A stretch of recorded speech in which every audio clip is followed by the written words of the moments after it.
देश और प्रदेश के अंदर क्या घटनाक्रम घट रहा है, इस घटनाक्रम की जानकारी आपको तब तक नहीं होगी जब तक आप जो है ये छोटी छोटी पत्रिका जो सीटू मजबूत पत्रिका आता है उसको आप पढ़ेंगे नहीं।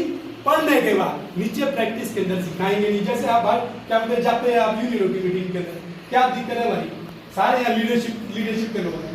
दिक्कत यह है कि जो देश और दुनिया के साथ जो मुद्दे हैं उन मुद्दों के साथ जो अपने मुद्दे जोड़ ही नहीं पाते। वो सोचते कि देश के अंदर जो मुद्दे अलग से है, जो हमारी यूनियन के अंदर मुद्दे वो अलग से। जैसे मैं बोल रहा था कि ये चुनौतियां, ये शर्मा जियां, इनको ये बोल दिया कि इन्होंने जो बस हासिल की है लड़ाई लड़के कि आने वाले समय में बस बिहार से छीन जाए, जब तक कानून लागू हो जाए तब तो कोई रोक ही नहीं पाएगा। ये बोल दिया हमने में, ये बस नहीं रह गया। तो मतलब जो आप हासिल भी कर रहे हैं, आने वाले समय में ये संकट है कि जो चीजें हमने हासिल की है करो। CITU राज्य कमेटी के आह्वान पर पूरे प्रदेश के अंदर हिमाचल प्रदेश में CITU के द्वारा मोदी सरकार की नीतियों के खिलाफ ब्लॉक जिला मुख्यालयों के स्तर पर अधिवेशनों का आयोजन किया जा रहा है। और इस उपलक्ष्य पर CITU राज्य कमेटी ने एक घोषणा पत्र बनाया है जिसको मजदूरों का घोषणा पत्र नाम दिया गया है। इस घोषणा पत्र को भी जगह जगह जो है हम उसका विमोचन कर रहे हैं, उसको रिलीज़ कर रहे हैं, मजदूरों के बीच में जा रहे हैं, उनसे वार्तालाप कर रहे हैं, बातचीत कर रहे हैं और मजदूरों को यह अपील कर रहे हैं कि जो 18वीं लोकसभा के जो चुनाव होने वाले हैं उसमें भारतीय जनता पार्टी और मोदी सरकार जो है उसको करारा जवाब दिया जाए, उसको इन चुनावों में हराया जाए। क्यों हराया जाए? क्योंकि पिछले 10 वर्षों में इस देश के अंदर जो कुछ हुआ है वो हमारे देश के लिए, लोकतंत्र के लिए बहुत बड़ा खतरा है। लोकतंत्र हाशिए पर है, तानाशाही बढ़ रही है।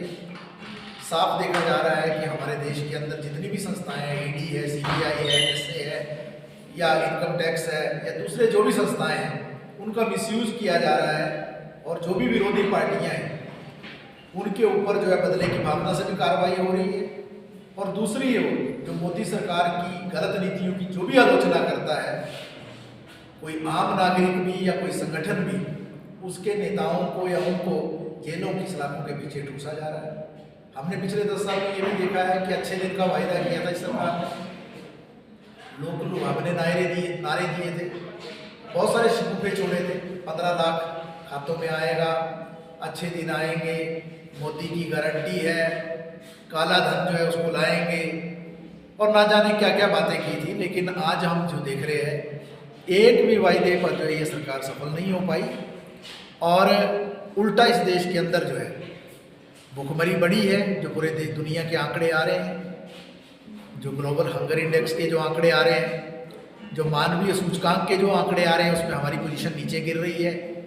जो ग्लोबल वेज रैंकिंग के आंकड़े आ रहे हैं उसमें मजदूरों के वेतन की स्थिति बुरी हो रही है।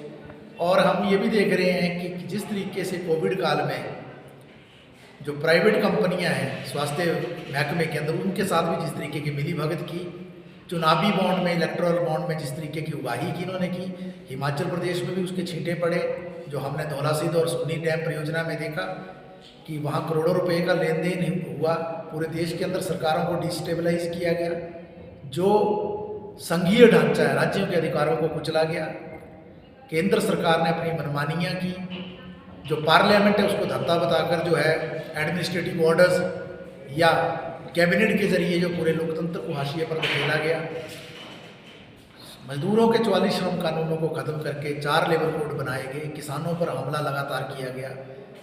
45 साल की भयंकर बेरोजगारी देश के अंदर चल रही है। नई शिक्षा नीति के जरिए जो है छात्रों पर हमला जारी है, महिलाओं का दमन उत्पीड़न, दलितों का, वंचितों का, पिछड़ों का, अल्पसंख्यकों का जिस तरीके से हुआ पूरे दुनिया ने देखा है और देश के लोगों ने भी देखा है। इसलिए हमने मजदूरों से अपील की है।